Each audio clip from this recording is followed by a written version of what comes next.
추석 명절 맞이하여 그래서 뉴스에도 많은 사람들이 고향으로 이동하였다는 소식을 듣게 됩니다. 그럼에도 불구하고 거룩한 날, 주의 날을 기억하고 하나님 앞에 먼저 예배함으로 감사하고 또 영광 돌리기 위해 모인 사랑하는 모든 성도님들, 가정과 또 삶의 모든 자리 위에 하나님께서 크신 은혜로 더하여 주시기를 간절히 소망합니다. 성도들도 명절을 맞이해서 우리 부모님과 일가 친척들을 찾아뵙고 인사드리게 될 터인데, 성도의 아름다운 방문이 하나님의 은혜 가운데 복된 만남이 되며, 무엇보다 우리가 그리스도인 되었으니 우리가 거하는 모든 것에서 우리는 증인으로 부름받아 성도로 살아가는 자임을 기억할 때에 성도로 인하여 믿지 않던 가정에 복음이 증거되는 은혜의 만남이 있기를 간절히 원합니다. 명절, 하나님께서 우리에게 허락하신 귀한 가정들을 만나는 귀한 시간으로 꼭 삼으셔서 하나님의 이름이 높임받을 수 있기를, 우리가 성도됨으로 증인됨으로 담대히 하나님을 지혜롭게 선포할 수 있기를, 우상 앞에 절하지 아니하며 그 진리의 말씀을 사랑하고 진리 가운데 거함으로 말씀이 능력이 되어 하나님께서 사랑하는 성도들의 가정 위에 놀라운 은혜와 축복을 더하여 주시기를 주님의 이름으로 축원합니다. 위에 보면 현수막이 있습니다. 수요 예배 열심히 나오신 분들은 익히 많이 이제 들었으니까 익숙한 내용이라, 또 교회에 다니는 성도라면 어렴풋이나마 종교개혁이라는 이야기들은 들었을 것입니다. 그럼에도 불구하고 종교개혁이 솔직히 나하고 무슨 상관이 있는지 잘 모릅니다. 알아야 함에도 불구하고 많이 나누어지지 못할 때가 또 많습니다. 1517년 10월 31일 마틴 루터 비텐베르크 성교회 문 앞에 65개조 반박문을 붙이면서 종교개혁은 시작이 됩니다. 그리고 이제 2017년 10월 종교개혁 500주년을 맞이하는 달이 되었습니다. 그래서 10월 한 달 동안 칼빈의 설교를 통해 보는 종교개혁과 선교라는 주제로 계속해서 개혁되어야 할 교회, 그리고 우리를 통해 이루시기 원하시는 하나님의 복음에 대해 한 달 동안 말씀을 나누려 합니다. 즉, 한 달 동안 나눌 설교의 본문은 칼빈이 그의 시대에 살아가면서 교회를 향해 설교했던 수많은 설교 가운데 5개의 본문을 추려서 칼빈이 직접 그 본문을 가지고 왜 복음이 증거되어야 하는가, 왜 선교해야 하는가, 교회에 주신 사명이 무엇인가, 종교 개혁을 통해 선교에 대해 외쳤던, 칼빈이 설교했던 그 본문을 5개를 발췌해서 함께 말씀을 통해 이 시대에도 우리에게 주시는 하나님의 이 말씀이 우리에게 명령하시는 복음이 무엇인지, 종교개혁 500주년을 맞이하는 이때에 함께 그 말씀을 통해 우리도 종교개혁의 후예들로 어떻게 복음 증거하는 자로 살아가야 할지 10월 한 달 종교개혁 500주년을 생각하고 기억하고 우리도 그와 같은 하나님의 일을 감당하기를 소망하는 한 달 시간을 가지려 합니다. 16세기 르네상스 운동이 시작되면서 많은 변화들이 나타나기 시작했습니다. 무엇보다 시민의식이 깨어나기 시작했습니다. 알지 못했던 새로운 일들을 알게 되었고, 그 일을 통해서 사람들이 그 개혁에 대한 열망이 고조되기 시작했던 그때에 교회도 성경으로 다시 우리가 돌아가야 한다라는 그 관심이 커지기 시작합니다. 오늘날의 인공위성이나 인터넷 그리고 스마트폰과 같은 것들을 통해 우리는 혁신이라 말하는데요. 당시에 지금 오늘날의 그러한 혁신보다도 더 놀라운 혁신적인 한 가지의 사건, 그러한 한 가지의 물건이 발명되게 되는데 그게 무엇이냐면 바로 구텐베르크에 의해 발명된 인쇄기였습니다. 당시의 성경은 성직자들만이 소유할 수 있는 그런 책이었습니다. 라틴어로 기록되었기 때문에 라틴어는 많은 배움이 있지 않으면 배울 수도 없었고 누구나 쉽게 배울 것이 허락되지도 않았던 언어. 라틴어로 쓰였던 그 성경, 더군다나 인쇄술이 발달되지 않는 그때에 여러분이 너무나 쉽게 가지고 있는, 때로는 너무나 쉬워서 어디에 있는지조차 때로는 찾기 힘든 이 성경이 당시에는 아무나 가질 수도 없는, 허락도 안 되었지만 또 한편으론 너무 비싸서 누군가가 직접 다 받아 쓰지 않으면 한 권의 책을 만들 수 없었기 때문에 누구나 쉽게 구입할 수도 없는 고가의 물건이 바로 성경이었습니다. 즉 성직자를 제외하고는 이렇게 예배를 드리겠다고 앉아있는 성도들에게는 성경 읽을 기회도 없었고 알 수도 없었고, 그래서 이곳에서 선포하는 말씀 외에는 들을 수도 없었는데 라틴어로 선포되는 그 말씀이 이해하지도 못하는, 그렇게 성경에 대해 무지할 수밖에 없던 시대가 바로 종교개혁이 일어나기 직전까지의 교회의 모습이었습니다. 그런데 인쇄술이 발달되면서 성경이 인쇄가 되어서 보급되기 시작합니다. 그러면서 평신도들이 하나님의 말씀을 접할 수 있는 기회를 얻게 됩니다. 그들이 하나님의 말씀이 무엇이라 말씀하시는지 깨닫게 됩니다. 진리가 그들의 삶 가운데 선포될 때 그들이 변화되기 시작합니다. 그들이 하나님이 원하시는 성도의 삶이 무엇인지 알기 시작합니다. 이렇게 진리의 말씀이 회복되는 놀라운 일들, 바로 종교개혁 즈음하여 시작되게 됩니다. 말씀의 회복은 곧 성도와 교회의 회복으로 이어지게 됩니다. 바른 말씀의 선포와 나눔은 당시 성경을 자신들의 소유물로 만들고, 그리고 자신들의 뜻에 맞게, 자신들의 일에 맞게, 자신들의 계획에 따라 그 성경을 왜곡시키기까지, 당시에 교황이 가지고 있었던 권한이 어느 정도였냐면, 교황이 무슨 뜻이에요? 교회의 황제예요. 교황이 얘기하면 하나님이 주신 성경이라 할지라도 바뀔 수가 있었어요. 그래서 마리아를 숭배하고 하는 그런 여러 가지 잘못된 일들이 로마 카톨릭 안에서 이루어지는 겁니다. 그렇게 하나님의 말씀을 왜곡되게, 헌금함에 땡그랑 하고 동전 소리가 나면 면죄부가 주어지는 거예요. 그래서 그렇게 물질을 드리는 것을 통해 연옥이라는 곳에, 천주교회는 연옥이라는 교리가 존재하죠. 성경에 나오지 않아요.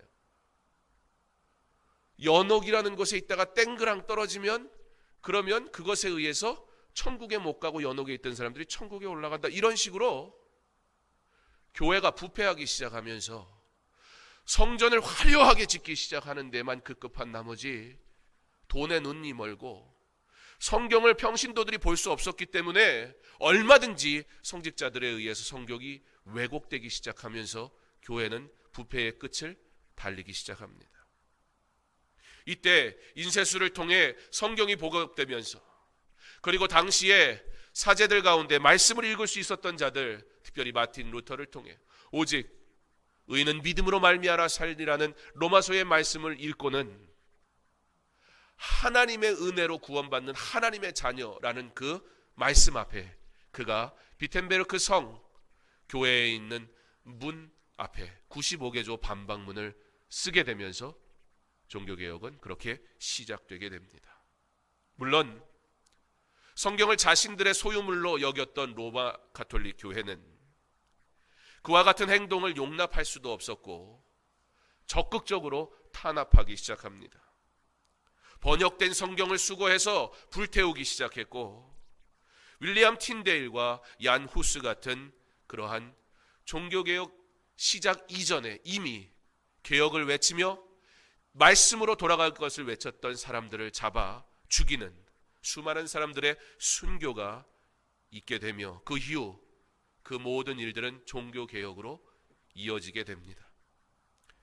이렇게 하나님께서는 그의 말씀이 그의 백성들에게 들려지고 오직 그 말씀대로만 순종하기를 원하셔서 종교개혁을 허락하시고 성도가 말씀으로 돌아오게 하십니다. 종교개혁은 그러므로 진리의 말씀인 성경으로 돌아가는 것입니다. 종교개혁은 복음이 하나님의 뜻에 합당하게 증거되는 것이었습니다. 그리고 종교개혁은 지금도 계속 되어야 하며, 그러므로 교회와 성도는 언제나 말씀으로 돌아오기를 날마다 힘써야 하는 것입니다. 그렇게 종교개혁자들의 설교, 그들의 설교는 언제나 성경, 말씀 중심이었습니다. 그들에게 말씀 증거는 곧 복음 증거였습니다. 저와 여러분을 포함한 이 시대에 교회와 그리스도인의 문제는 무엇입니까? 말씀 중심의 삶을 살지 않는다는 것입니다. 아니, 그 말씀이 우리에게 가르치시는 바가 무엇인지조차 분별할 능력이 없다는 것입니다. 일주일에 한 번에 예배면 족하다고 여기기 시작했고, 예배조차도 하나의 과정으로밖에 여기지 않는 삶을 삽니다. 수많은 세상의 지식을 받고 듣고 소유하기 원하지만 진정 진리인 하나님의 말씀에 대한 성도의 갈급함은 사라진 지 오래입니다. 종교개혁, 말씀이 말씀으로 선포되지 않을 때 하나님께서는 종교개혁을 통해서 성도에게 말씀으로 돌아오게 하신 것처럼 이 시대의 교회도 반드시 개혁되어야 할 것인데, 교회의 개혁이라는 것은 새로운 시스템이나 새로운 문화를 가져오는 것이 아닙니다. 그러나 바로 본질로 돌아가는 것입니다. 성경으로 돌아가는 것입니다. 말씀으로 돌아가는 것입니다. 그러므로 이 시대에도 종교개혁은 계속해서 이루어져야 하는 것입니다. 그래서 종교개혁 500주년을 맞이하는 이때에 교회가 어떤 말씀을 선포해야 할까? 우리가 다시 말씀으로 돌아오자. 이 말씀이 생명과 같은 것이 되어지자. 이 말씀이 능력임을 우리가 믿고 이 말씀 앞에 우리가 두렵고 떨리는 마음으로 설 때에 반드시 하나님께서는 교회를 다시 일으키시고 세우시고 하나님의 뜻을 이루실 것을 확신하며 나아가기를 소망하는 마음으로 종교개혁 500주년을 맞이하는 이 10월 5주를 통해서 함께 하나님의 말씀을 깊이 묵상해 보기를 원하는 것입니다. 이 시대의 교회와 그리스도인의 문제, 바로 말씀 중심의 삶을 살지 않는 것, 말씀이 선포되는 자리를 사모하지 못하는 것, 세상의 분주함 속에 주의 전에 나오기를 힘쓰기를 거절하는 시대의 모습들. 말씀이 능력인데 복음이 아닌 것들이 복음을 가장하고 교회 안에 가득 채워져 버려져 있는 이 현실. 우리는 교회의 역사를 통해 교회가 말씀을 목숨같이 여길 때 하나님께서 한국교회 가운데 어떠한 놀라운 부흥을 허락하셨는지 우리는 보았고 역사가 분명하게 우리에게 증명하고 있습니다. 반대로 비록 종교개혁이 일어났던 유럽이라 할지라도 그들이 다시 말씀을 잃었을 때에, 본질을 잃었을 때에 교회가 세속화됨으로 인해 그 힘을 잃어버리고, 심지어 유럽의 교회는 더 이상 예배드릴 성도가 없어 교회의 건물이 술집으로 팔리는 모습을 우리는 보고 있습니다. 지금 유럽의 목회자들과 신학자들은 놀라운 부흥을 경험한 한국교회를 향해 유럽교회의 모습을 통해 교훈을 얻을 것을 매우 간곡히 경고하고 있는 상황입니다. 지금 수많은 교회의 말씀 선포의 강단은 보여주는 행사를 위한 무대가 되어버리는 모습들을 흔히 보게 됩니다. 설교는 예화와 사람을 드러내는 거창한 간증과 듣는 이들을 기쁘게 하는 우스갯소리로 넘쳐나기 시작했으며, 성도는 외적 만족을 위한 기적에만 관심 갖기 시작하였습니다. 그리고 그 결과 사람들의 모임의 수의 많고 적음과는 관계없이 교회는 힘을 잃었고, 오히려 그 크기가 크면 클수록 세상의 지탄의 대상이 되어버리고 말았습니다. 이게 바로 한국 교회의 현실입니다. 여러분 어떠합니까?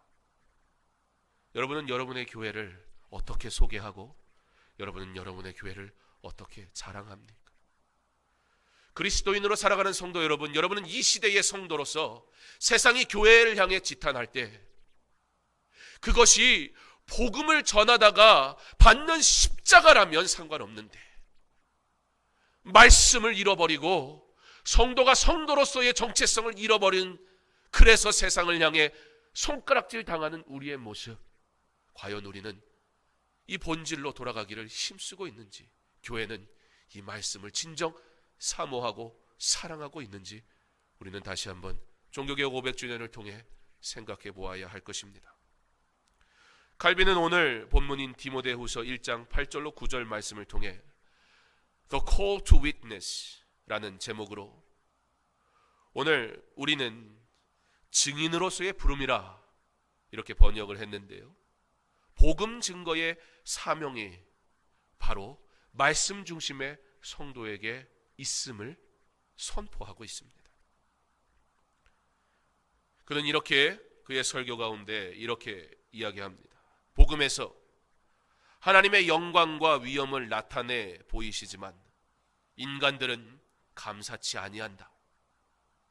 하나님께서는 모든 피조물들이 그를 경배하기를 요구하신다.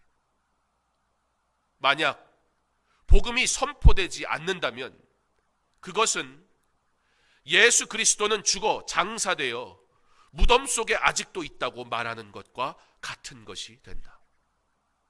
성도가 복음을 증거하지 않는 것은 부활의 예수 그리스도를 인정하지 않는 것과 같다라고 말할 정도로 성도에게 말씀으로 돌아오고 이 말씀을 증거하는 삶을 사는 것은 너무나 마땅한 일이요, 반드시 우리가 행하여야 할 일이라는 사실을 칼빈은 그의 설교를 통해, 바울이 기록한 디모데후서의 말씀을 통해 선포하고 있는 것입니다. 그러므로 복음은 하나님이 부르신 증인된 성도들을 통해 반드시 증거되어야 할 것이며, 이 선교적 열정은 많은 사람을 구원에 이르게 할 것임을 확신하며 우리는 이 아름다운 일에 참여하여야 할 것입니다. 종교개혁자들, 우리는 자칫 그들의 열심만 보며 그들의 개혁이라는 어떤 행동에만 집중할 수 있지만, 종교개혁자들은 누구보다 철저하게 본질을 잊지 않은 열심과 수고로 일하는 자들이었습니다. 무엇을 위한 열심이냐는 거예요. 무엇을 위한 섬김이냐는 거예요. 무엇을 위한 수고냐는 거예요. 오늘 우리가 주 앞에 나와 거룩한 날 하나님께 영광 돌릴 때 우리가 드리는 이 예배, 무엇을 위한 찬양이고 무엇을 위한 안내이고 무엇을 위한 섬김이며 무엇을 위한 봉사여야 하냐는 거예요. 본질을 잊은 채 거룩한 예배, 예배를 사모함, 이 예배 앞에 나와 엎드림, 두렵고 떨리는 마음으로 하나님의 말씀을 듣기를 소망하며 하나님의 말씀을 받고 들을 수 있는 것이 내게 감격이고 은혜가 아닌 채 내가 나와 하나의 일로, 하나의 나의 열심으로 하는 모든 행위들은 하나님이 인정하지 않으신다는 거예요. 예배는 사라져버리고 사람의 일들로 가득 차버린다. 하나님의 말씀에 대한 사모함은 없는 채 이곳에서 그저 열심으로 섬기기만 한다면 그처럼 불행한 인생은 없다는 것입니다. 사랑하는 성도 여러분, 말씀으로 돌아올 수 있기를 바랍니다. 이곳에서 우리가 받고 누리고 우리가 기뻐해야 될 것은 오직 하나님의 말씀, 그 하나님을 믿으시기 바랍니다. 우리가 주의 전에 나와 예배하는 이 시간, 그 어떠한 것보다 주의 말씀을 듣는 그것이 기쁨이요 은혜이기를 간절히 원합니다. 그 은혜 받은 자, 본질 앞에, 그 말씀 앞에 엎드린 자, 하나님께서 그의 수고를 기뻐 받으실 줄 믿습니다. 오늘 본문은 그러므로 부끄러워하지 말고 라고 기록합니다. 무엇을 부끄러워하지 말라는 거예요? 너는 내가 우리 주를 증언함과 또는 주를 위하여 갇힌 자 된 나를 부끄러워하지 말고, 주의 말씀이 부끄럽지 않기를 바랍니다. 주의 말씀이 우리의 삶의 모든 순간에서 결코 단 한순간도 부끄럽지 않기를 바랍니다. 그 말씀을 증거하는 자 된 성도가 우리에게 결코 부끄러움이 될 수 없습니다. 그 말씀을 증거하는 성도된 나의 모습이 어디에서든 결코 부담스럽거나 부끄러울 수 없는 것입니다. 예수를 믿는 것이 이곳에서나 내가 누구를 만나든지 그 어느 곳에든 단 한순간도 결코 부끄러울 수 없는 것입니다.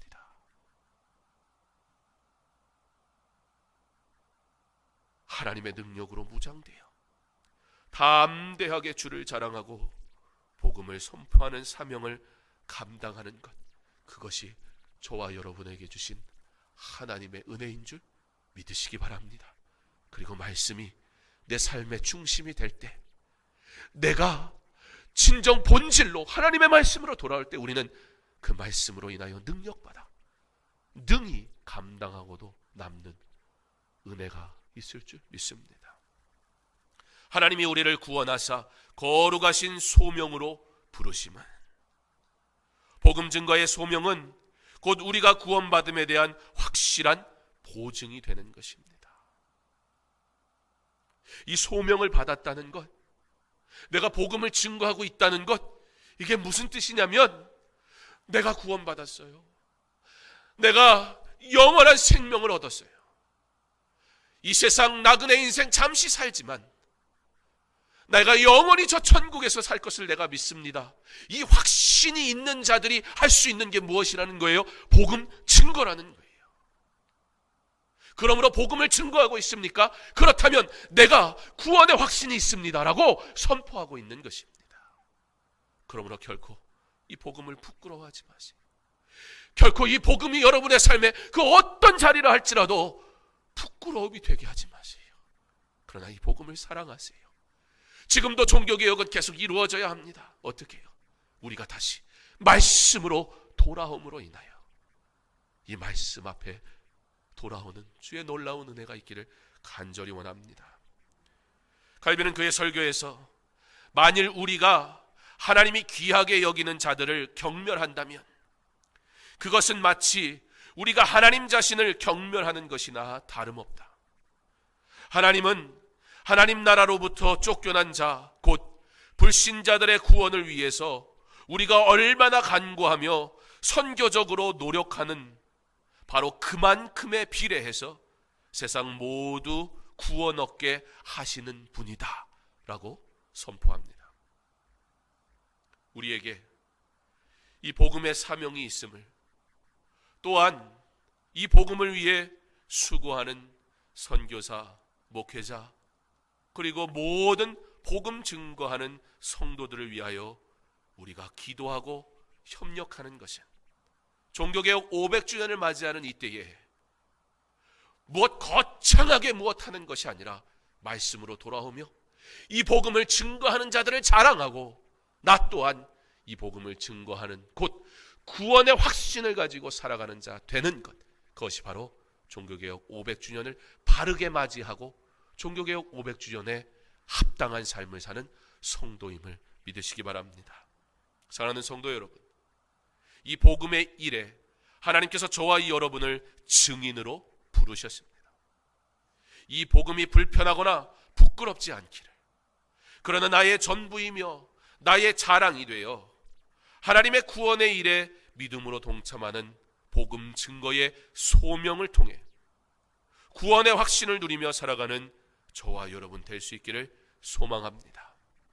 특별히 추석 명절을 맞아 만나는 우리의 부모님과 일가 친척들에게 이 복음을 부끄러워하지 아니하며 이 복음을 담대히 전할 수 있는 능력을, 은혜를 오늘 이 예배의 시간을 통해 얻을 수 있기를 간절히 원합니다. 이곳에는 다 믿음 생활하는 가정으로 모여있는 분들도 있을 것입니다. 그곳에서 복음을 함께 기뻐하십시오. 그 복음 앞에 함께 즐거워하세요. 추석 명절 하나님께서 내게 허락하신 육신의 혈육들과 함께 만나는 그 자리에서 하나님 앞에 마음껏 예배하며 찬양하세요. 그때에 하나님께서 우리 자녀들 위로하실 것이며 그들의 아픔도 치료하실 것이고 말씀으로 돌아와 하나님께 영광 돌리는 그 현장에 하나님께서 놀랍게 은혜로 더하여 주실 줄 믿습니다. 종교개혁 500주년 증인으로의 부름, 오늘 이 첫 번째 말씀의 시간을 통해 내가 증인으로 부름받았다는 이 소명은 곧 내가 구원받았다는 확신의 증표임을, 그러므로 주여 주님을 사랑하기에 힘쓰게 하옵소서, 복음을 부끄러워하지 말게 하옵소서, 이 귀하고 복된 말씀으로 돌아오게 하사 말씀이 능력이 되어 승리하는 복된 삶 살게 하옵소서. 주 앞에 기도하는 모든 성도들의 삶 위에 하나님께서 은혜를 더하시길, 하나님께서 믿음을 더하시길, 하나님께서 능력 있게 저들을 부르신 바 그 소명에 합당한 삶을 살 수 있도록 도우시기를 주님의 이름으로 축원합니다.